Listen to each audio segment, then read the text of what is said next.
Hey guys, and welcome to a new video. Today I want to give you guys the update on my Slayer charge stacking Winter Orb character, and oh boy, I love this character. It is actually insane. It turned out a lot better than I early expected, and this is thanks to a bunch of more upgrades and more AoE and more damage and more speed and more tanky, and just everything is just better.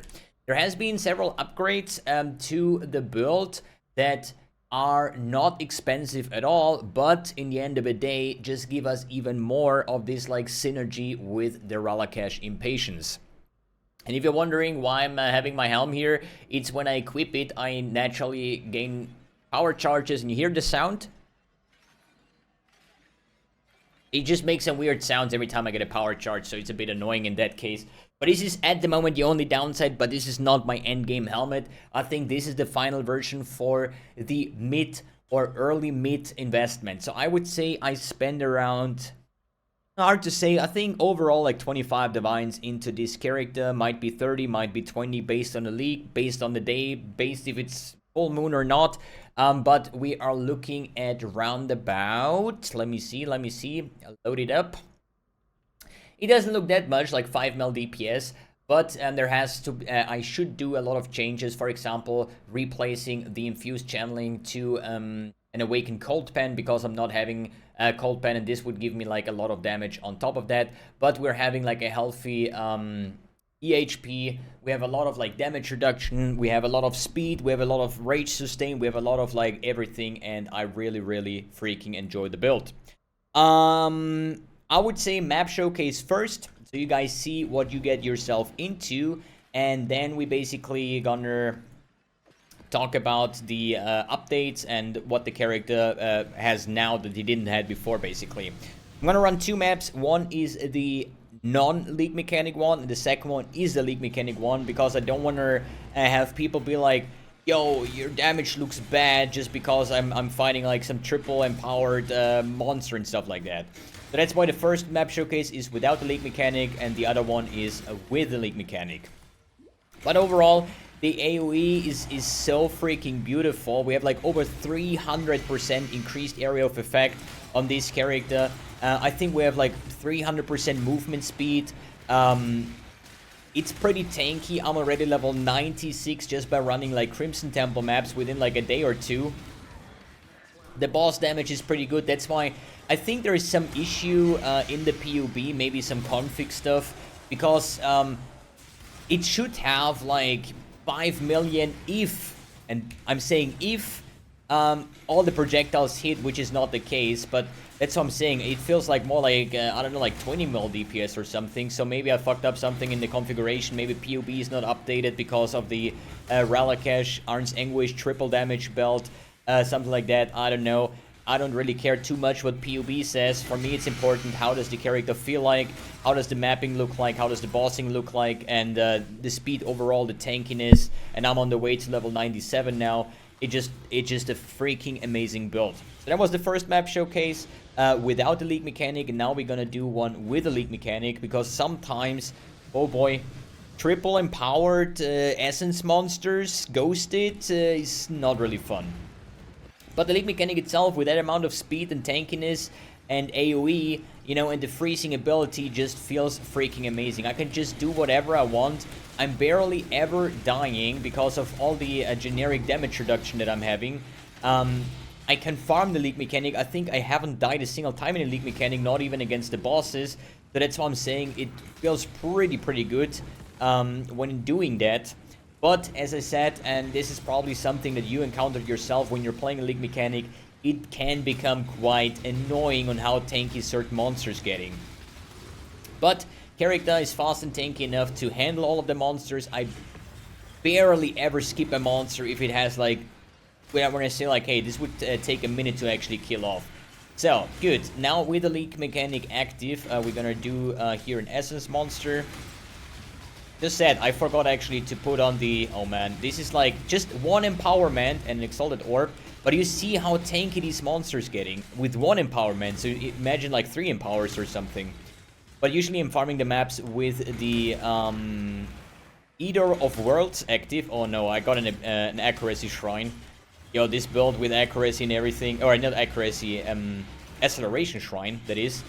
It's so fast, and I'm using Winter Orb, not because I want to channel and get damage, it's literally to stop my character, because he starts to getting that ridiculously fast, with Berserk, with all the movement speed that I'm getting from my Frenzy charges, from the Replica Restless Ward, with so many synergies in the build. It just turned out a lot better than I actually expected it to be. I know it's gonna be fun to play around with the boots, with the triple damage belt and all the items, but now after playing it for like 2 or 3 days and pretty much doing every single boss in the game, not Uber, I haven't tried Ubers yet, and I don't see the point of doing them if I don't need them, but I did Maven carry today, I did Uber Elder carry, Shaper carry, whatever, I did Saurus carries, absolutely no problem. It's just a pleasure to play this build, so I can definitely recommend that. Good.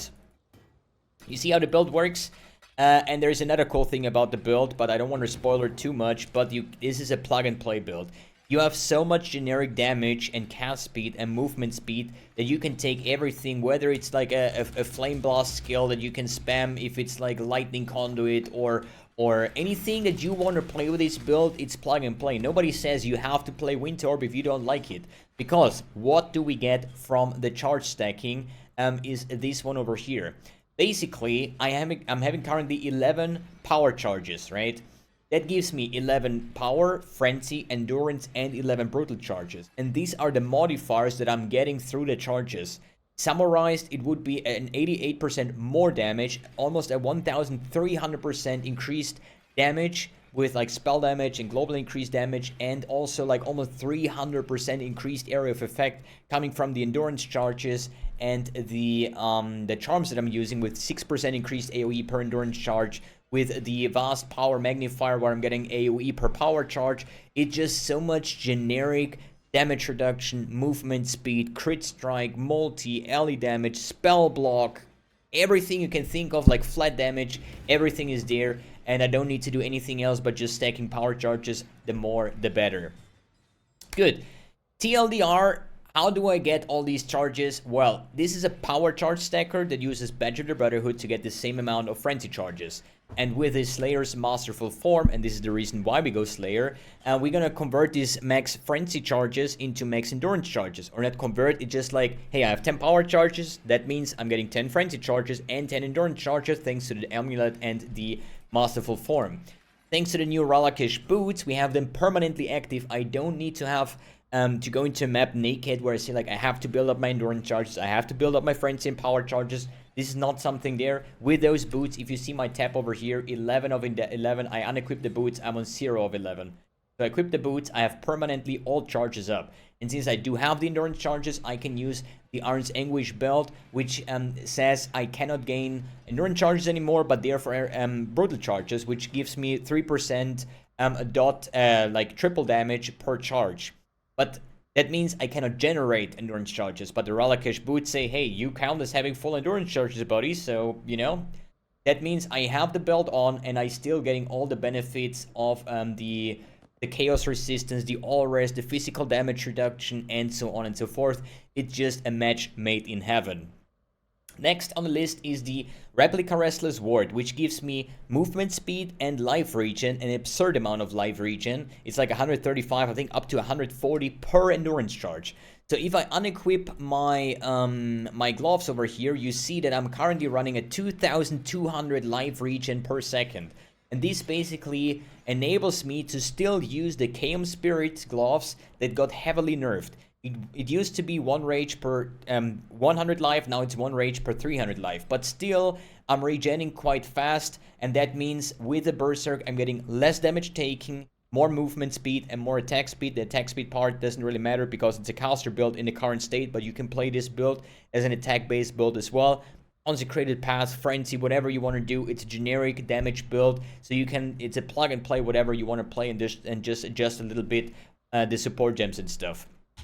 But I'm having Berserk, it's a lot of more movement speed, it's less damage taking, which is another defensive layer, and it has a pretty good uptime, and it's gonna get even more the further we go into the power charge stacking. I'm still missing 3 power charges, which is another like 900 life per second for even a better rage sustain. And we can even take something like the recover mastery, where you recover certain every 4 seconds you recover up your rage again from your life regen. There is charms for that, so every 4 seconds your rage will fill up again, drop, fill up again, and we will just like triple the duration of your berserk. So that's why I said insane movement speed, insane life regen enables us the berserk movement speed and damage reduction. Then we have the Malakai's Loop, which is a shield that is actually pretty terrible because lose all power charges on reaching maximum power charges and shocks you when you reach maximum power charge. Is definitely a terrible shield to use unless you have the Ralakesh boots, which means that you are having, you count as having maximum power charges anyway, so what it says on the buff bar doesn't matter. If I have 5 power charges, 10 power charges, it does not matter. I'm permanently on maximum power charges, so if I lose them, my damage doesn't get gone, basically. And then I have like the shock immunity coming from Tempest Shield. I'm gonna go over my aura setup in a bit when I'm going over the jewel setup, because this is actually quite interesting and important on top of that. Good, then Void Battery plus 1 max power charge and increased damage per power charge. With that amount of power charges, it is quite good. Some people might wonder now, what about Toolfall? So Toolfall is pretty much the same damage from my build than the Void Battery, but it has one downside. The downside is of not getting this additional frenzy speed, the tankiness from endurance charges. I would lose 1 endurance charge from my regen. You know, there's like, this build scales like way more of power charges, as you see over here. If I put this to 10, I'm dropping quite a bunch of everything. So even if the damage with Toolfall is the same, I'm still losing the tankiness, the AoE, the speed, the all other things as well that I'm scaling with the power charges. So that's why I'm saying Void Battery, undisputed best in slot over here. Next item that I updated today is this Wild Clash over here, which says chance to block spell damage per power charge and increase elemental damage. With my 11 power charges, it's another 55% increased elemental damage, as well as 55% block spell damage. The downside, gain a power charge every second, but lose all power charges when you block, which is terrible. Unless you're using the Ralakesh boots, so you're counting on full power charges. You don't care if you lose your power charges because you count as having full at all. But that also means I equip this helmet and I am spell blocked. And that's why I decided to drop my spell suppression, because I think it's not needed to have spell suppression if you're having spell block, right? You should have one of both to just be, to have like a tanky character. But I think in the last like 4 levels, I maybe died like 2 or 3 times in total because of like the leak mechanics. So I think this character is just tanky, and actually tankier than I thought, because on top of that, what I wanted to do is, since we're Slayer, I wanted to steal the 20 Fortify charges from the Forbidden Flame Flesh combination. But since I'm barely ever dying through the tankiness of endurance charges and stuff, you know, I don't think I'm just gonna invest more into damage with like triple, quadra, crit, multi-jewels, and I don't need the fortification. But if you say, hey, I want to farm 100% value, whatever you want to do with this character, then feel free to add even more tankiness. Another thing that we could do, if we say, hey, we don't need the extra tankiness from fortification, we could also take the Worthy Foe, which says enemies taunted by you take 20% increased damage. It's a multiplier. It's not just 20% increased damage, is they take 20%. So whatever you're blasting on top of them, 20% extra. And how do you taunt enemies? There is charms for that, where you have like 20% chance to taunt enemies on hit. And with Winter Orb hitting that frequently or other spells, it should be absolutely no problem of getting this 20% more multiplier on top of your already pretty decent damage. Good. So spell block, all the rest. Then I'm having the charms. Let's go over the charms real quick. I'm having here AoE per endurance charge, which are cheaper than the power charge ones, but also more effect. You know, so I'm having these 3 times. I'm getting like over 180% increased AoE just from these 3 charms. Then I'm having the instant leech node for Slayer, super nice. We're having the chaos res per endurance charge. And also I'm having like that which was taken with an additional 5% chaos res. So I'm getting 10% chaos res per endurance charge, means with my 11 charges is 110% chaos res. That means I think I have only, even if I unequip that, yeah, I only have one single suffix with the crafted life, lightning and chaos res, and I'm chaos res capped. which is an insane quality of life, especially since there is so many chaos mechanics in the new league mechanic, and just getting it basically for free with endurance charges, it is so good. And then I have here increased life regeneration rate, the same on my Which Was Taken. These are like super cheap, or at least not super cheap, but like a diviner, so perfectly wrote, by the way. And they just help my rage sustain for the KM Spirit because of all the flat region. It's like a multiplier to my flat region. Then I have cannot be stunned while you have 25 rage, and over kill damage leeches life. This is basically the Slayer Ascendancy. I don't need that. I have this on my tree, but this was like the other triple combination. I think I bought this for like 100 chaos, so it was super fine for the investment. Good. So talking about the auras, so I added this one over here, the Sublime Vision. 1 maximum power charge if Discipline is your only aura and all other auras are disabled. So you might wonder, hey, you're running multiple auras, how does this work? No, these are not auras. This is the reason why I'm running the auras or the spells that I'm using here. Herald of Ice is not an aura, it's a herald, not an aura. Then we have Arctic Armor and Tempest Shields are both spells and not auras. So the only aura that I'm using is actually Discipline. Therefore, getting 1 max power charge. Therefore, I'm not going to go over the entire list what 1 max power charge is doing to the build, right? That's why it's so good. I'm getting the freeze immunity from my Arctic Armor. I'm getting the spell block and shock immunity from my Tempest Shield. On top of that, I can now pick the cannot be ignited while maximum endurance charges. Thanks to my Ralakesh boots, I'm permanently on maximum endurance charges. Means that I'm freeze, shock, and ignite immune just by having these things available to me. So that's why it is pretty nice. There is like one thing I want to mention here. First of all, I took 1 mana reservation efficiency note because otherwise I cannot reserve all of these auras or spells or heralds. On the second, I picked the skills cost life instead of 30% of mana cost. This is just to split up the cost of my Winter Orb so I can permanently channel it without running out of mana, even though I only have 15 mana, and 1 prefix craft with channeling skills of -3. I think if I don't have that, I think I'm slowly running out of mana, as you see. So 1 craft with minus channeling cost and the mastery should be fine. Actually, let me quickly test this. I'm not even sure if I can remove the mastery by now. So yeah, I'm also running out of mana. So that's why I'm saying if you want to have like a complete no-brainer, the 30% mana cost as well as the prefix craft, and you are able to hold down your Winter Orb forever and you're not going to run out of it. So that's definitely a quality of life without focusing on your mana region or anything like that. Good. Anything else here? Blast Freeze. I think on a large cluster jewel, this is like the best one. The medium clusters kind of suck. So that's why I have Blast Freeze with Corrosive Elements to give me the cold exposure, and these are in the display that I'm not scaling, so it's in the back. But, 1 Winter Orb projectile hits the entire, like almost the entire screen is like frozen in place. Herald of Ice shatters, massive chain reactions. It's just so enjoyable and basically satisfying to play that. Good. Let's go over my interesting setup over here. So I'm having here an Elegant Hubris with stacking damage per frenzy. Damage per power, damage per endurance, it does not matter. You just want to have as many as possible. And I'm running 5 of these nodes, giving me a total, like with all the other modifiers, like almost a 1,300% increased damage with 11 power charges. It's ridiculous. Some people might say, now, what about Inner Conviction? No, Inner Conviction is worse. It's like probably, if I replace my Elegant Hubris with Inner Conviction, that would be about a 40% damage loss, And on top of that, I can get nice notes like cast speed, like res, like multiplier, spell damage, whatever I can get there. But I think on the Militant Faith, there is not that many good notes, so that one is quite nice.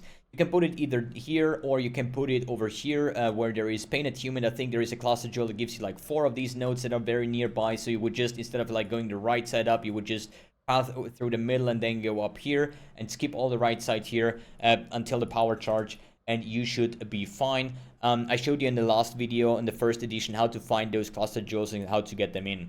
This is a bit of a waste. I'm not sure about that setup here because I'm using here 1, 2, 3, 4 points and then into Leap to get those 2. If I would remove those 4 points, I could just spec into those and have the same outcome.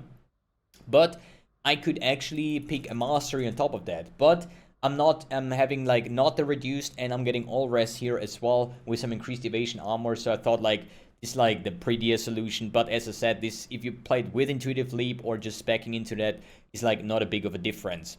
Then basically having Disciple of an Unyielding, Slaughter, as well as the Forbidden, Discipline of the Forbidden for the endurance power and minimum endurance charge stacking. Having like on the right side Infused and the Instability and Guild, as well as the Overcharge Anointed. Good. Medium cluster jewels are basically Vast Power Magnifier, Vast Power for AoE stacking. You know what I think what I should do, at least this is my current plan, I think I have too much AoE.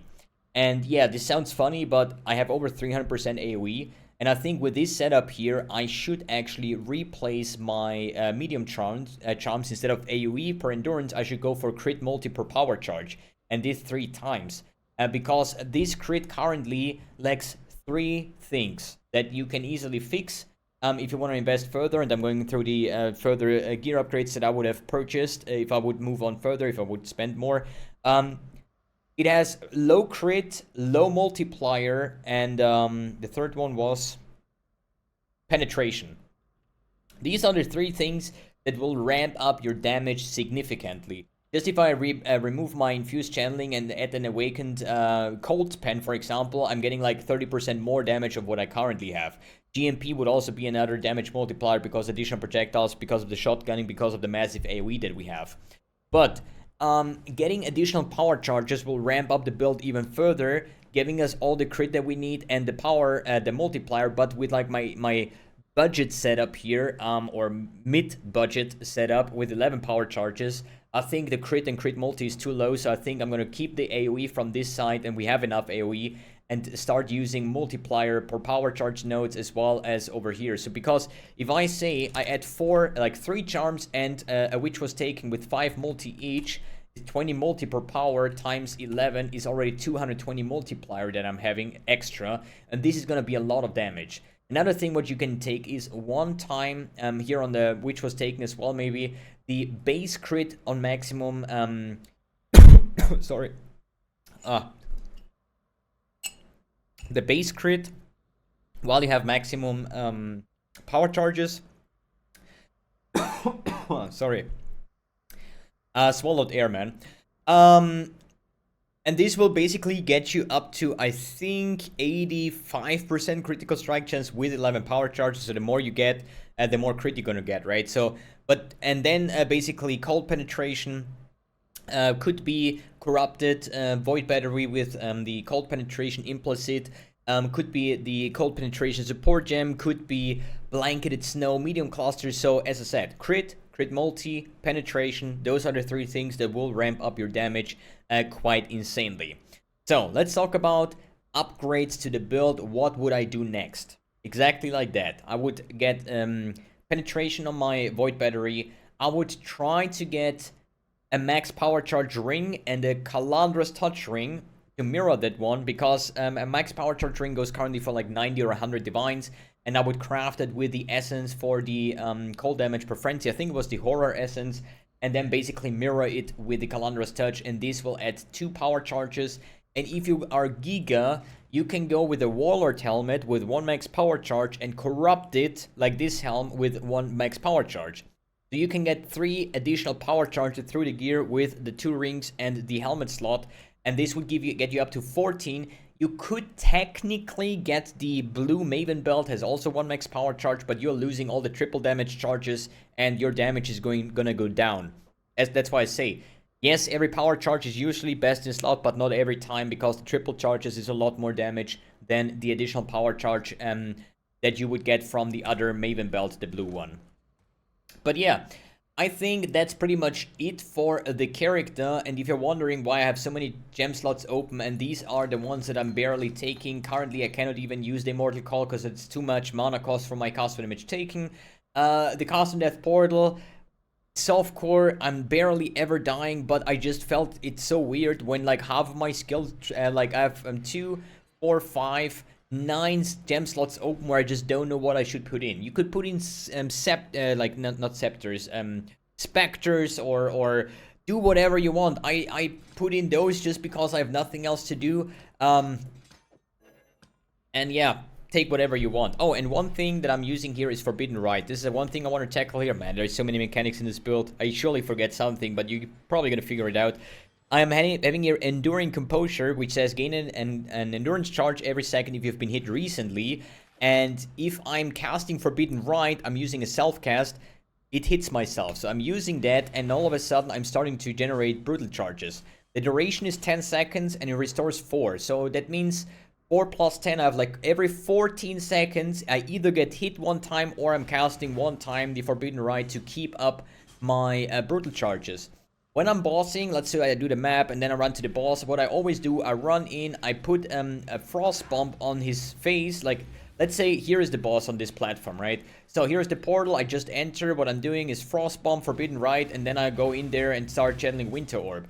Frost bomb because I didn't have a way of getting cold exposure, so now I'm having corrosive elements, but there is a lot of monsters with life regen, and the Frost Bomb is actually giving 75% reduced life regeneration rate to the enemy, so that's also like a super nice way when there's like pesky essence monster with tons of regen, you know, you just drop your Frost Bomb and you can just kill them off. And this is also added because I had so many gem slots open, you know, do whatever you want with it. Okay, enough talking. I hope you find out the rest either in this video or in my previous video.